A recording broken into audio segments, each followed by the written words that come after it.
Campaign for Just and Fair Delimitation (JFD) na sinduna People's Convention on NRC Updation Before Census Operation Haiba Hiramda Nomugi Oiba Kananinabagi Meepham among si Manipuri University ki Auditorium da pangthokre Toan Toanba stakeholder CSO academician amati think tank kyana sarugyaduna pangthokiba Kananinabagi Thorum Aduda JFD ki Secretary Organization NG Ratan Kumar na hai Komja Englishingani kun mga dagi Campaign for Just and Fair Delimitation JFD na lamdam Sidake Mitop Miancha Singh, Kandok Laba Matungda Census Operation Ase Pangtokpio Haina, Lengak the Takshin Dunalakli, Census Operation Gitabak Ase Handak Chehigi August Tang Tarataretigi, Hauragani Haibagi Pau Amatade, Manipur Miamgi Interesta Masito Wigano, Census Act 1948 K Close 3 Gi Matung Ina, Census Operation Haibase Yetokpa Yai, Lamdamase Lairiba Illegal Immigrants Sing Ase Hana, Kandok Bagi Process Tautunida Census Operation Hana Pangtokpa Haibase, Aikoigi Demographic Data Achoba Asoiba Kaya Tungda Torakani,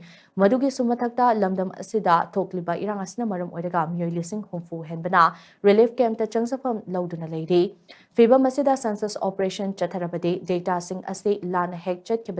Aranba Data Aduna, Tungda Achumba Saktuna, Matang Aranba Oida Oi Hangai Late, JFD na Census Operation Pangtopada Ayatpa Amata Late, Tobatabu, Matam Karakak Yatok Piraga, Matam Chana Tobiu, Haizabane, JFD na Matam Sangna Laujarapa Kolau Ase, Lenga Asina, Tabirak Tabadaki, Ngase JFD na Sintana Manipur University Auditorium da People's Convention on NRC Updation Before Census Operation Haiba Kananabagi Tarum Ase Pangtopani Haina Mahakna Haiki. Special oina tawba yamna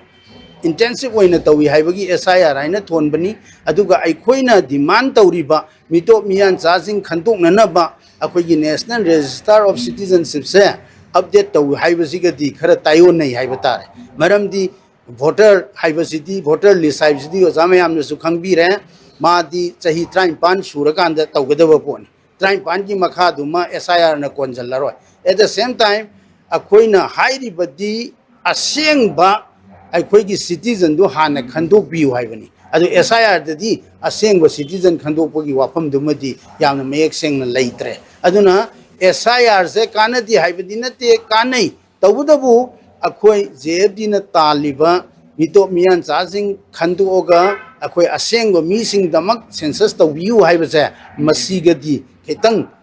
tayon na ba wafam ni haina ithamjai